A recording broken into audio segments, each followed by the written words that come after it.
feel there may have been a mistake in the poster that advertised this. Right?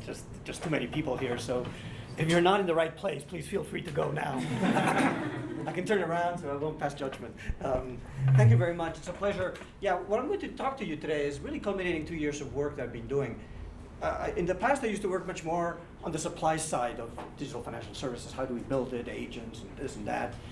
But then over the last couple of years, what I've noticed is these things are useful for people, but they just don't use them very much, even in Kenya. And I think that's a fallacy that we have. We look at aggregate numbers, and it feels like everybody uses it. Yeah, everybody uses it once a month. And we have a higher aspiration than that. That's not to say that helping me once a month pay a bill or once a month send money home is not useful. But it's not really transformational in people's lives. So it starts being transformational when you see it being daily relevant, because people's money worries are daily, they're not monthly. So you're just helping them with a small set of their issues. So how do we get to being more inclusive and daily and relevant daily? That's really the broad topic that I've been working on. And the angle I've been taking is more this title, which is, let's just not get fancy. People have a lot of financial behaviors that they implement through informal mechanisms. Why don't we just replicate that? Digital is about replicating reality. It's hyper-reality, we call it, right? So how do we create a digital hyper-reality of what they're already doing instead of changing everything that they need to do? So how do we replicate what they're doing today? That's a topic that I want to discuss. It's here, huh? So why is mobile money today very useful for not transformational in people's lives? Largely because it's not addressing their main money concerns. So just think about the conversation the husband and wife are having over dinner. You know, that anxiety, what's building anxiety over them, around them? Just think of the stories that they'll be telling themselves over dinner. Now, is it going to be about how do I send money home? Yes, but not really. The stories are of a different nature. Just think of a story in your mind right now. And now what I'm going to do is give you the summary of all stories, the meta story. It's like Hollywood. You can summarize all Hollywood plots in 3 or 4 different characteristics, right? There's, these people come together, then there's some adversity that separates them. Someone needs to do some heroic act to bring them back together, and then they'll live happily ever after. That's a meta story of all Hollywood movies. What is the money meta story? And this I found on the internet it's a joke that I found on the internet just by coincidence. So this is the meta story. This is the setup. The past, the present, and the future walked into a bar. It was tense. Right? That's a summary of all money issues.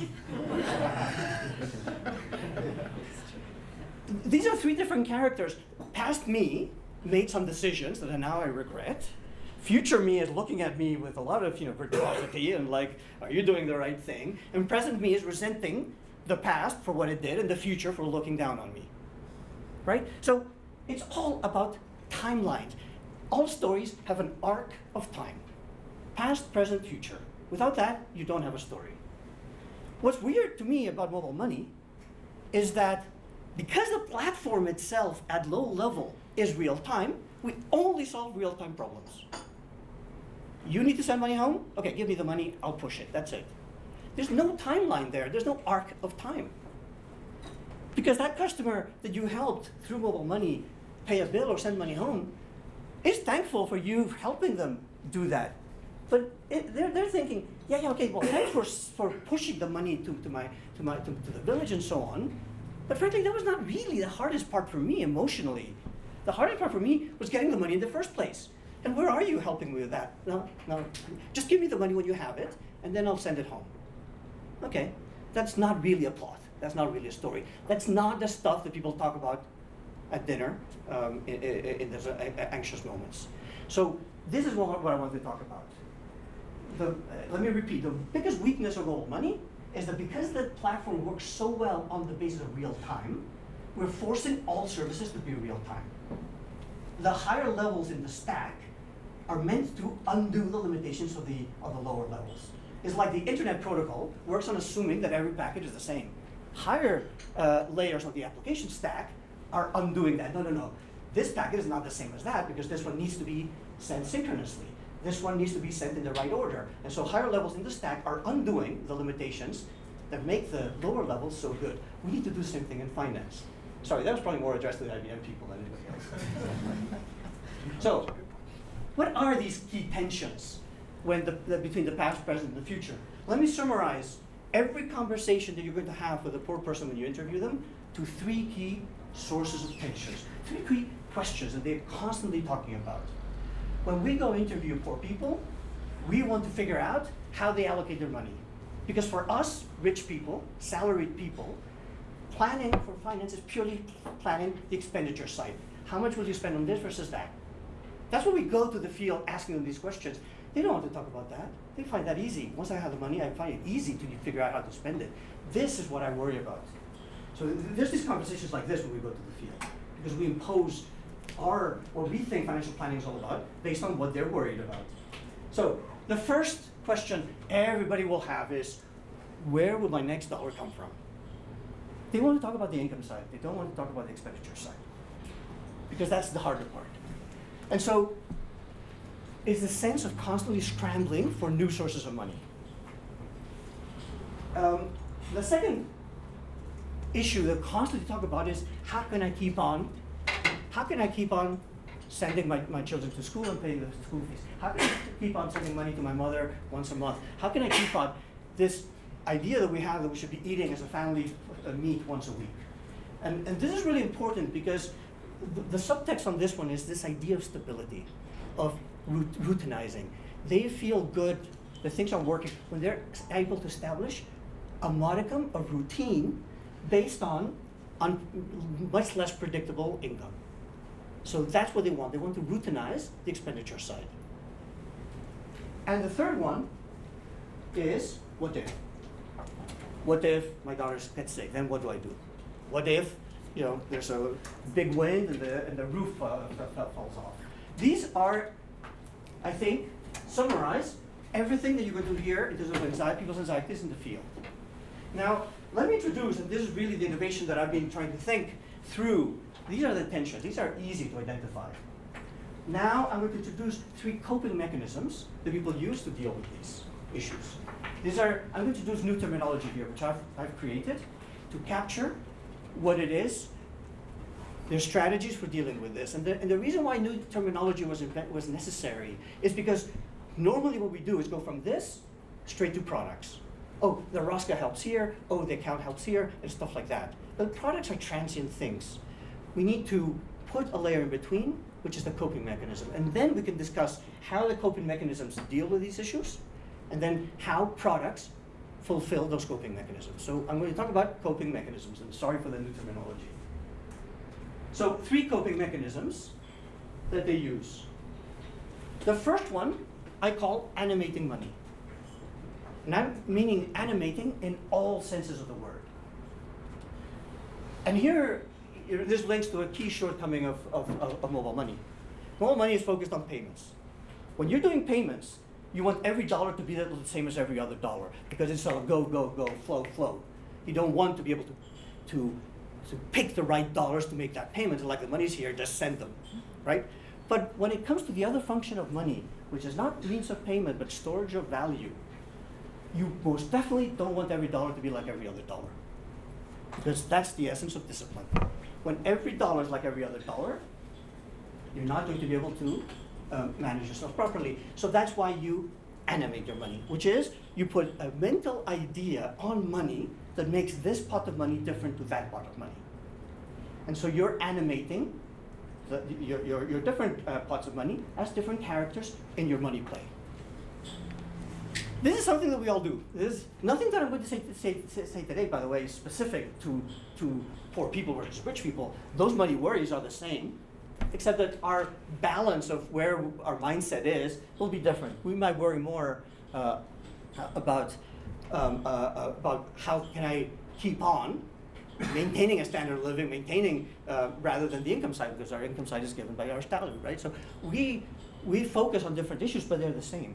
Same thing as here. When we animate our money, what do we call it? What's the normal term that we use? Budgeting. Except that we use remarkably uncreative animation characters because it's rent and food, iPad. It's remarkably uncreative. So it's a residual form of money animation. But rent money is rent money. One of the biggest misconceptions about poor people is thinking that they animate money on the same basis, meaning by purpose. I think that's a fallacy. Poor people who have unpredictable income streams cannot afford to be very specific on how they're going to spend their money, because that's a path to frustration. Because you cannot guarantee that that's going to happen.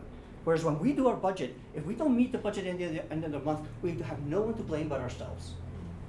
That's not their situation, so why put themselves in that little situation of frustration? So what they tend to do is separate money much more on the basis of some moral character of that money. There's long-term family protection money. There's day-to-day money. There's a little sin money. There's the money I didn't tell my wife about, which is going to be my celebration money.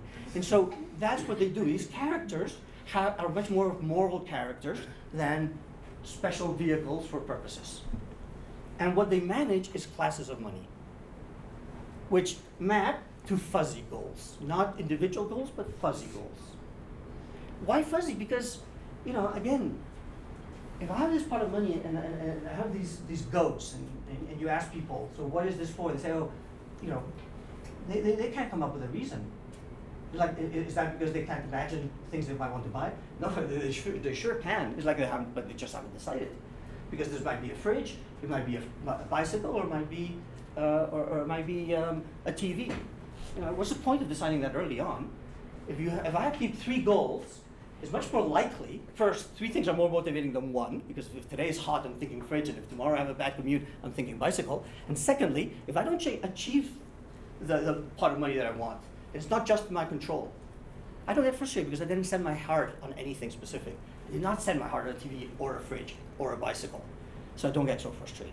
So it helps them to keep their goals fuzzy. So that's animating money.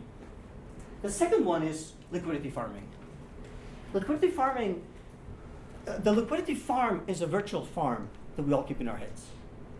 And after today, I might put you in my liquidity farm, because we're going to become very good friends. So if tomorrow I need a little bit of money, I'm going to be, so today I'm cultivating my liquidity farm, and tomorrow I might harvest my liquidity farm. This is what we call social capital, right, and all that kind of stuff. I just wanted to give it a name that is more reflective of the activity than putting in this economic social capital term, which means nothing. So they're constantly cultivating this liquidity farm.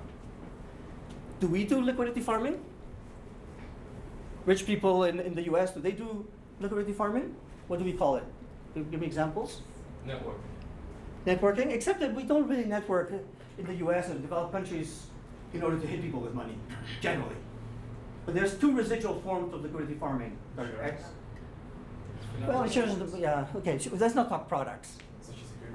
Let's not, well, one is your credit score. Yeah.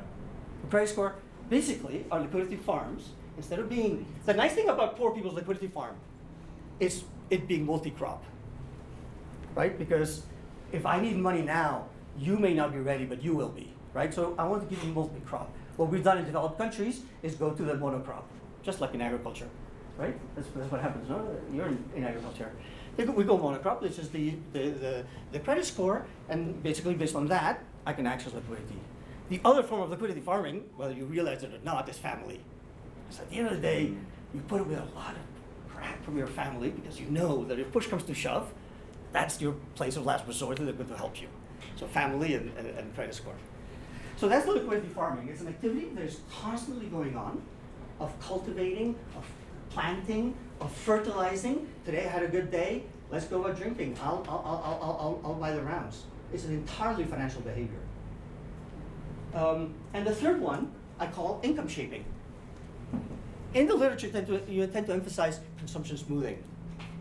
I think what the coping mechanism is shaping your income. And by shaping your income, what I mean is finding the right time profile of your income. So yes, you want to maximize income, but beyond maximizing, you want to have the right time profile because you want the right type of money arriving at the right time. And people do this all the time.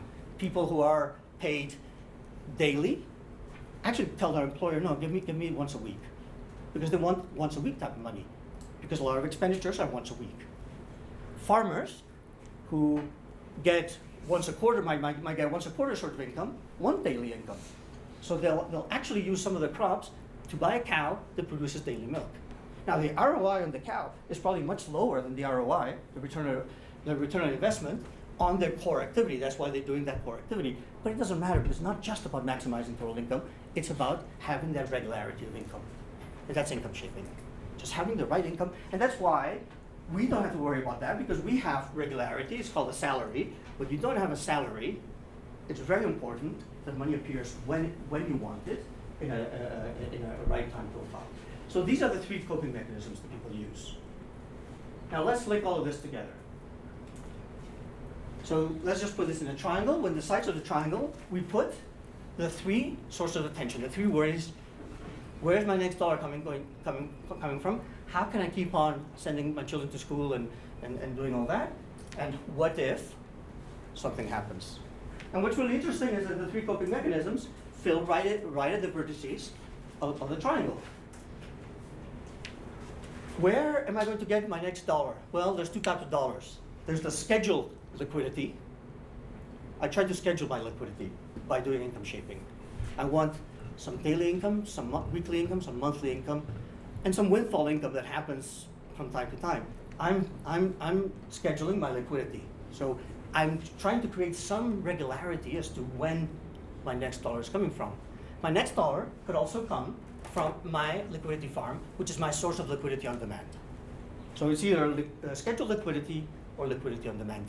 Those are the two things that I can influence so as to answer this question. Of course, your income might not be entirely scheduled, so you still have income, stochastic income from time to time, but I can't do anything about it. What I can do is schedule my income to the extent that I can, and what I can do is cultivate sources of liquidity on demand. What if? Well, what if my daughter gets sick tomorrow? There's only two things I can do. One is draw on my sources of liquidity on demand. Harvest my liquidity farm. The other thing I can do is use some of my bottled liquidity, which I've animated to drive this. When I need the money, I know which is the right character to impact. So I would pawn the asset, I will sell the asset, stuff like that. So these are the two coping mechanisms that help me answer the question of what if something happens. And what about this stability on the expense side and this, sorry, not on the expense side, on the uses of money? Well, I want, in order to be able to have a predictable pattern of expenditures, I need to shape my income to match that as closely as possible. And I need to animate money because that is the regularity on the savings side. I have to have a behavior of putting so much money into these different stores of value of the right kind. So here you can see how their coping mechanisms actually match very well with their key concerns. And then the only question left is, okay, fine, that's a nice matching, but what about the products? Do they match? The products that they actually use. And I must say, on the informal side, they work really, really well. So what are the products that they might use? One is the money guard. This idea, you give money to a rich relative or someone you look up to, so they'll guard that kind of money. Now, that money guard is animating your money because that idea of the person you're transferring to the idea of money itself. So you're not likely to use money guard for sin money. Just you wouldn't. Your money guard probably have a longer term virtuous sort of purpose. You're trying to impress yourself as well as your money guard. So the other key element is the money guard also achieves liquidity farming. Why is money guard better than a bank account? Well, because if I give money to the money guard, I can get that money back and some more. Because I'm establishing that I'm a responsible person. This guy is going to trust me for more than what I gave him. And so what you see time and time again is informal mechanisms being a mixture of these coping mechanisms. And that's why they work so well, because they're achieving multiple purposes at the same time. MoneyGuard, I don't see it doing much income shaping, but that's okay, it's doing these two back here. What about the Rosca? Oh, the Rosca is everywhere. Rosca achieves all of these at the same time. Traditionally, the literature, we tend to look at Roscas as being up here. It's a savings mechanism. We look at it as a savings mechanism. And in particular, an animated saving, because it's for a purpose. We always, in our sector, we're always obsessed with people having purposes all the time, very clear. So to the extent that that's the case, it would be up here. I actually think that for most people, the Rosca is not here. It's actually income shaping. It's more income shaping than animating money. Because what I'm trying to create is a monthly windfall. So from the weekly payments that I get, I contribute into the Rosca what I've achieved as monthly salary.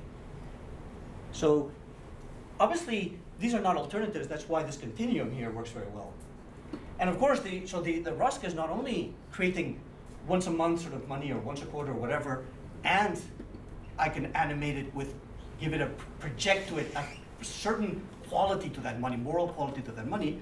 It's also liquidity farming, because all those people in my group are in my liquidity farm. So that's why these mechanisms work so well, because they do everything at the same time.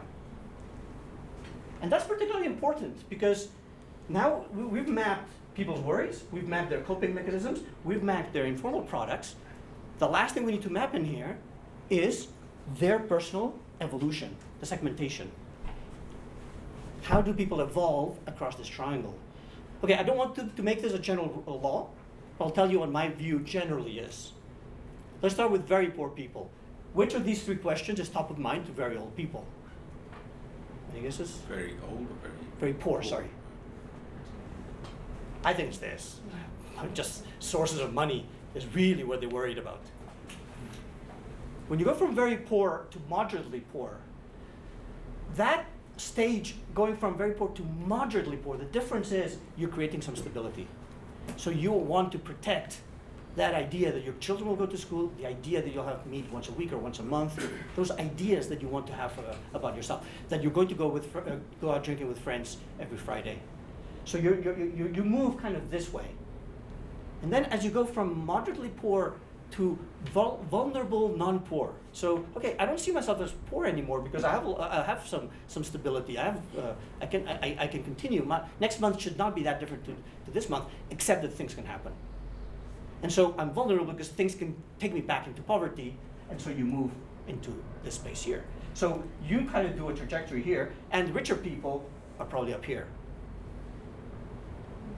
So, but in any case, whether you're convinced with that little story that every person can have their own chart as they evolve through this, but what's really nice, and the thing you really should be noticing, is how the Rosca will take with them. And when I say the word Rosca, I mean it in all its forms, right? You might evolve from a Rosca to an Asca and stuff like that, but the product is coming along with you. Because it's the same product, but in your mind, you are changing what it is that it's doing for you.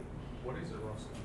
Rosca is the merry-go-round, the chama, table banking, in all its different forms. So here, what might happen is here, it's more of a standard merry-go-round. As you go here, it's more of an investment group, so you evolve it with you. Okay? Now let's go to the formal side. Bank account, or mobile money account. I make no distinction between bank account and mobile money account. It's up there. That's all it does. It does no liquidity farming. Okay, we may do a little bit if you think that that's going to increase my credit score, but boy, that's a slow way to getting a lot of money. And it does no income shaping. It's squarely up here. And not only, it's only that vertex, because we tend to, we have this idea that products for the poor need to be very simple. And so you can only do one thing. Well, no. Not only is it only up here, but it's actually not very good at animating either, because there's no room for you to project your imagination.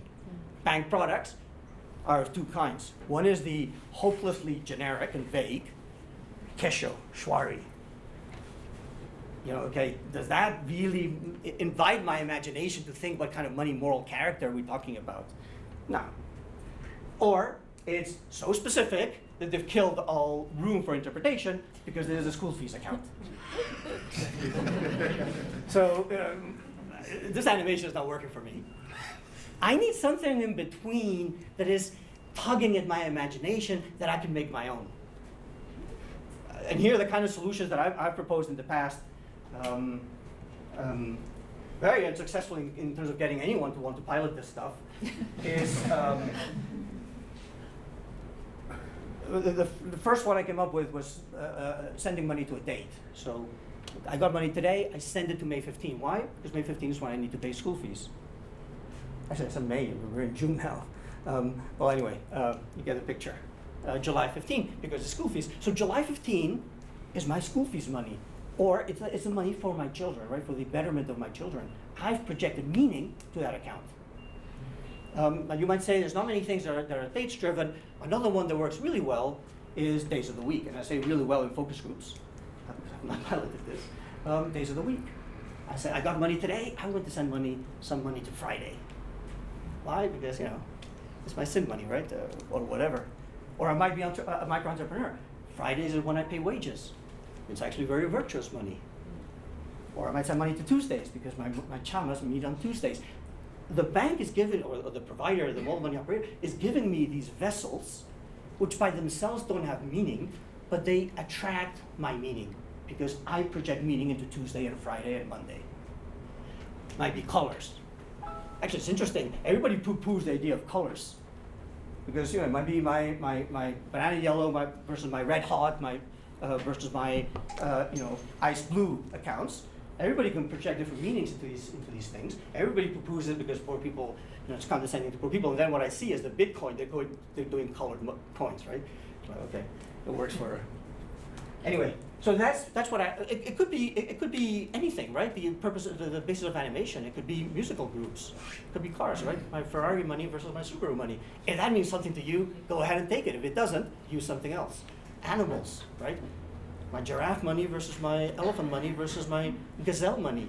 It's just inviting you to animate this, and you give it purpose.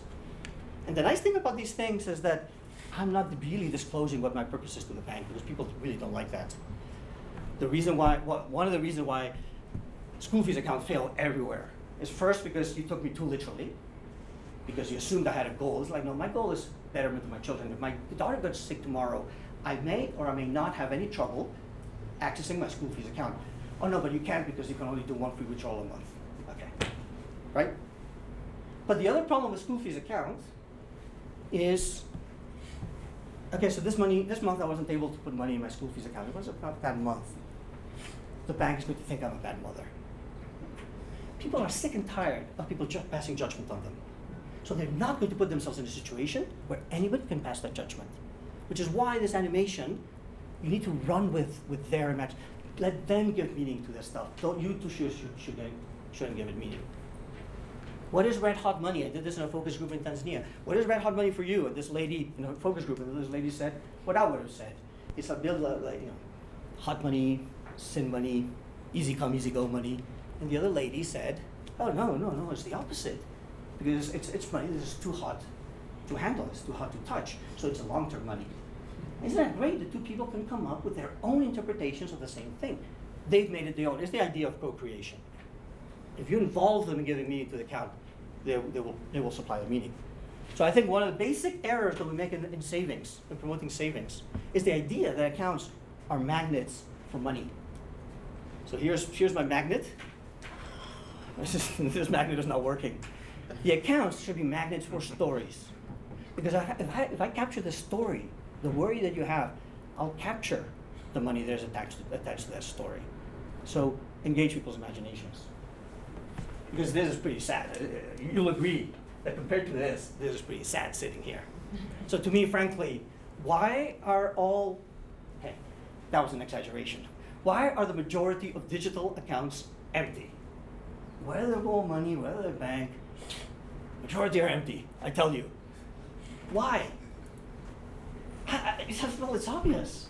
To me, it's obvious. It just doesn't fit into anything that they're thinking. So just to hammer this point, so how do you digitize these, right? But if I have a little bit of money, what I'm going to do, I'm going to stick it in some jars.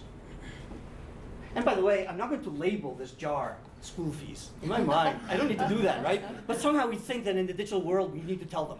Or we need to get them to write school fees. So I'm going to put it in some kind of jar, under the mattress, or I'm going to pick different types of boxes, right? Some are wood, some are metal, some have a lock, some don't have a lock. Some the lock, the key I'll keep, some the key I'll give to someone else to keep for me, putting distance.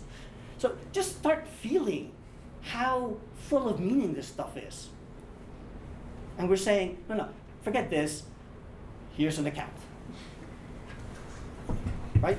And this account, there's only one thing you can do, check balance. Check balance, and the answer is 42. Picking that number very deliberately. 42, that's it, that's all the information I get.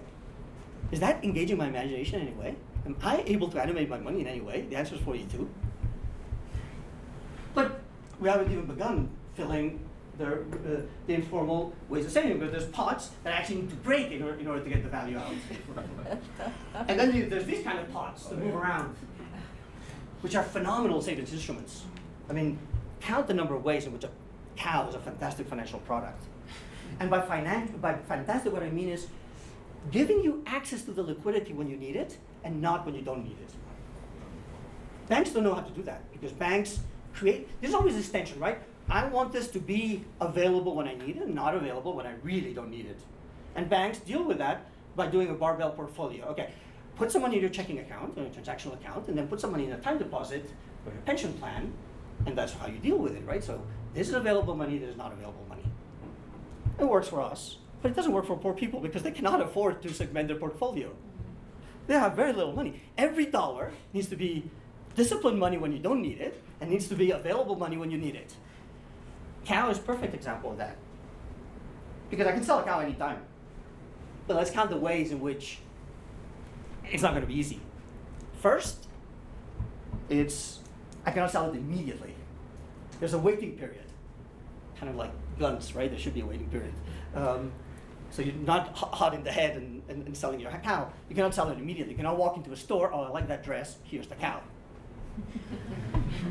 Second thing about the cow is it's indivisible. So you're not going to think about selling it for small things. You're only going to think about the big things. And now we've eliminated the immediacy and immediate temptations, and we've eliminated small temptations. That is like 95% of temptations. They're either small or immediate. Big temptations people don't have problem handling. They have problem handling the small, daily, immediate temptations. Cow, not subject to that. Third, there's a transaction cost. The equivalent of a withdrawal fee, we would call it a bid-ask spread on selling the cow and then repurchasing it once we want to replenish that asset. That's just the economic parts. And then there's the psychological, because this is not a savings. No one sees a cow as savings. They see it as an investment. Now, this is just words, but how useful that word is, right? Because the fact that it's an investment, you're not going to go out drinking on an investment. Savings is a terrible word for people because savings is vulnerable money. It's weak money. Savings is money waiting to be spent. So it's asking for temptation. Investments are not waiting to be spent. So just thinking of this as an investment helps a lot. Why is this an investment? Because it produces daily milk. So the daily milk helps with your income shaping, helps you discipline yourself. And then, as if this wasn't enough, put the social element of it. Because if in a moment of weakness, I sell the cow for that dress, if, despite everything, everybody will get to know I had a moment of weakness. Everybody will see, oh, that cow is gone.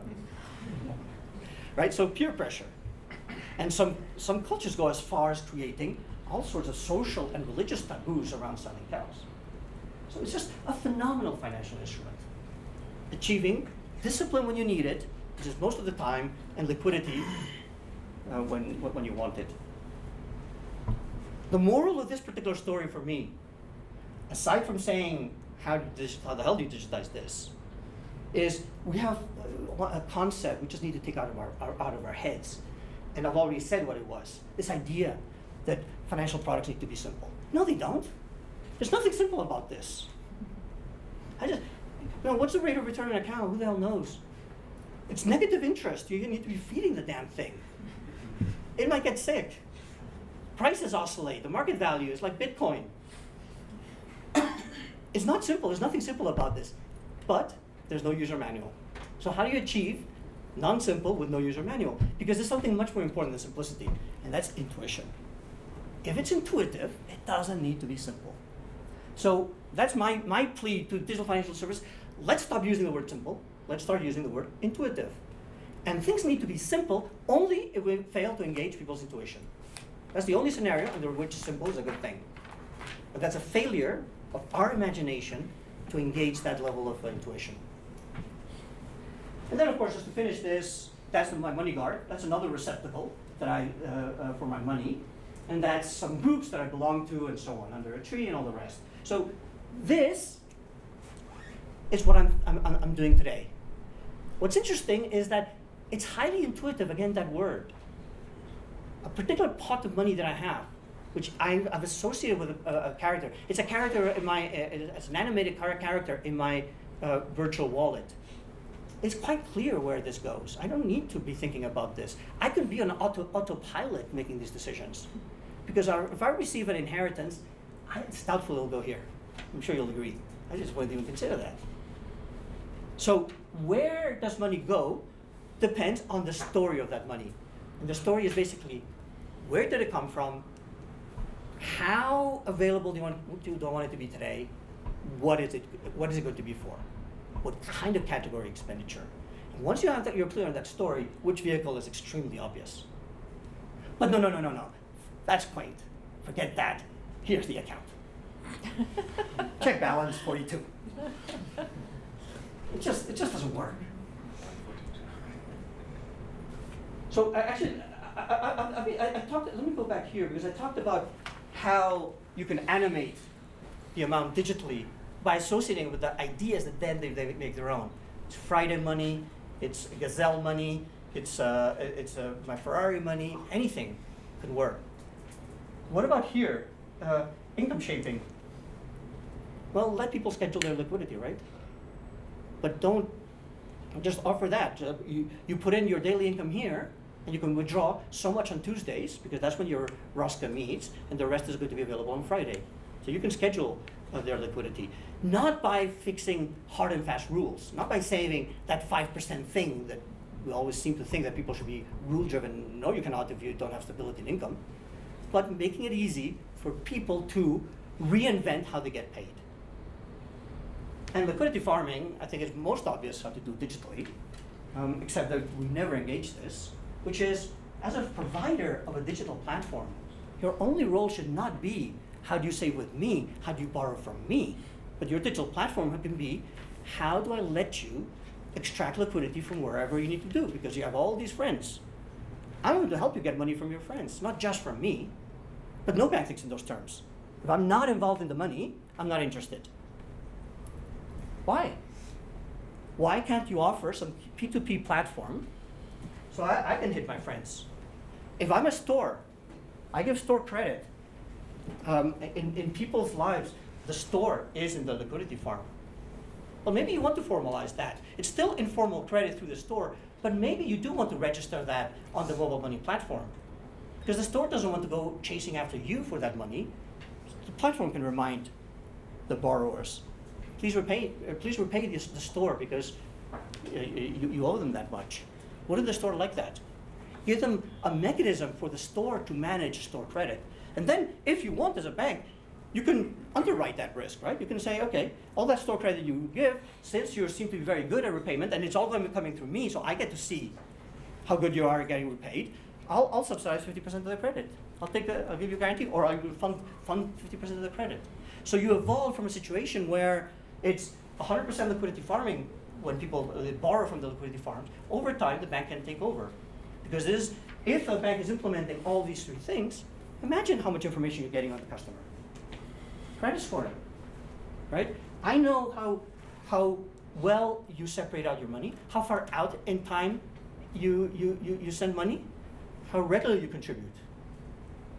I see that you're trying to schedule your liquidity. I see that you're in a network that repays each other. wouldn't that make you want to give them credit? Or not? So by engaging all of this, not only do you capture the savings, but you get to know about the customer. At the end of the day, you can offer them better credit. And that's the source of profitability in the end. Just to conclude, probably been over time. Can I do 5 more minutes? Yeah. You have 15. Oh, I have 15. Well, so. Okay, fantastic. I might take some time to drink then.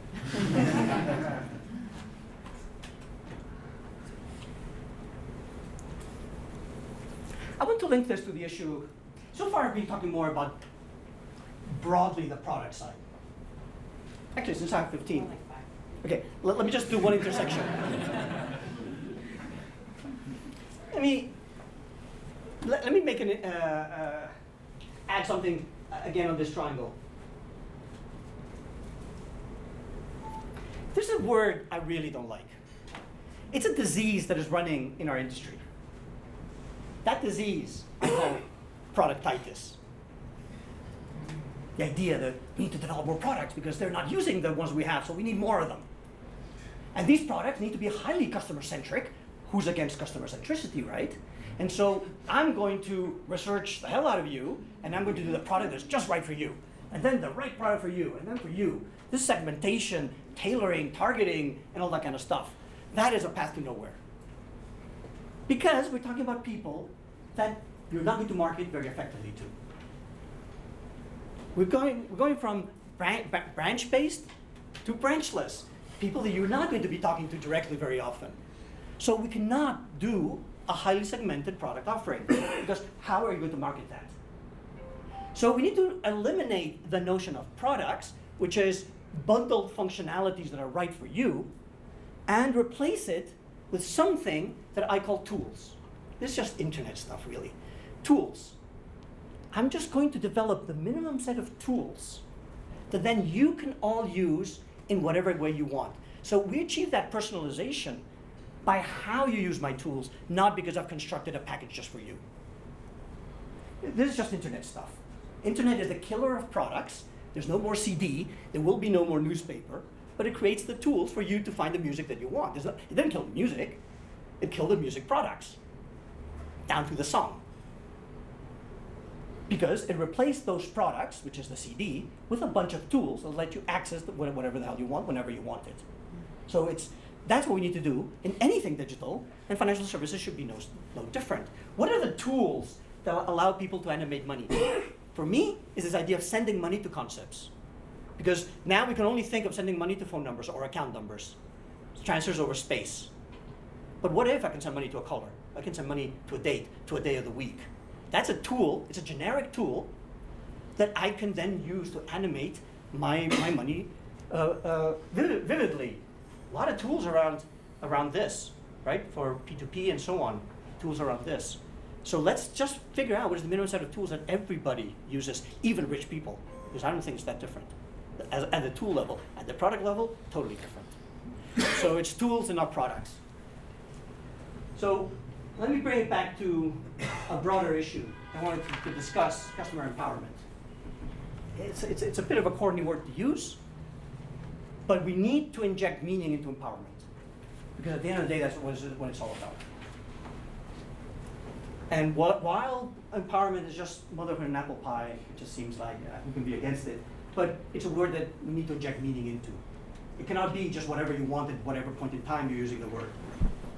So these are my early thoughts on how, as a financial institution, you create that sense of empowerment on people. By the way, you cannot empower people. You can create the sense of empowerment in people. Empowerment is up to them to feel empowered. So the first one is start from a position of respect. If you don't start from a position of respect, people are not going to feel empowered because you're passing judgments on me. I just don't feel like you want me. And that position of respect has to be honest. It's not just let's do a workshop and learn the words around respect. It's about you appreciating your customers' circumstances and not passing judgment on them all the time, which we do routinely. Because then this product is not being used, oh, we need to educate them. Well, that's one possibility. The possibility is that you just have not created something that is intuitive. But no, the problem is always them. So if you don't feel in your heart this feeling of appreciation for their particular circumstances, a lot of what they do don't seem rational on purely economic terms, right? This idea of disinvesting from your microenterprise, which has a higher ROI to buy a cow, seems nonsensical, right? Except that it's not just the total amount of money, it's the time profile of money. And now it makes sense. You did not try to make sense of what they were doing. And there's always going to be a difference, a distance between you and your customers. We don't inhabit the same world. So it's not about you being really cozy with poor people. It's you approaching them with a position of respect. And when they do stuff that you don't understand, don't jump to the conclusion that they're doing it wrong. So financial education, I think, is the wrong way. If your products need education, it's that they're not intuitive. I call financial education, I call it re-education. Because when we were looking at these things, people didn't need any kind of financial education to manage all of this. Why are we trying to re-educate them with a bank account? Why are we not just replicating this? The second element of customer empowerment is this idea, your success is my success. Obviously, again, there's not equality. But a bank or a financial institution that can transmit the idea, I'm successful if you guys are successful, is so much more powerful.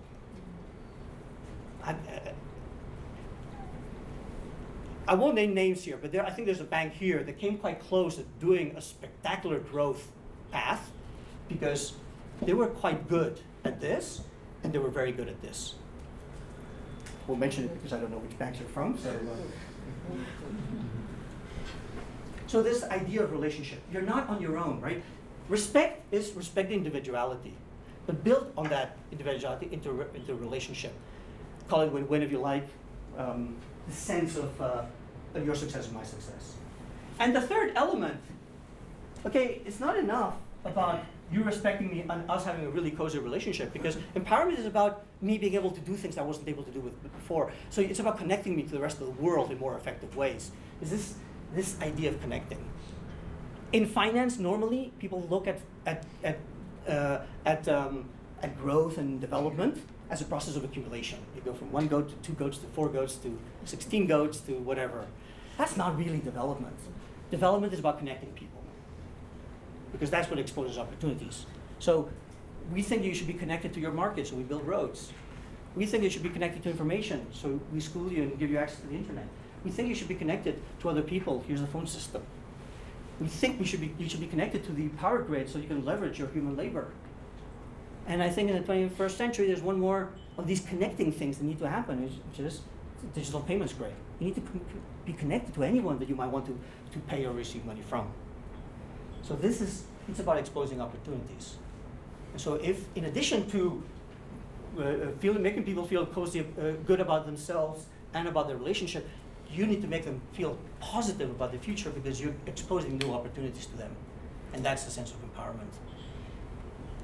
So the reason why I wanted to bring this up as a wrap-up is because I think this links totally with the central premise of my presentation, which is start with what people are doing today. Don't start with the presumption that there's a quantum leap that needs to happen from what they've always done to what they've done today. So in this diagram here, oh no, sorry, I'll skip the diagram. I'll just end in this.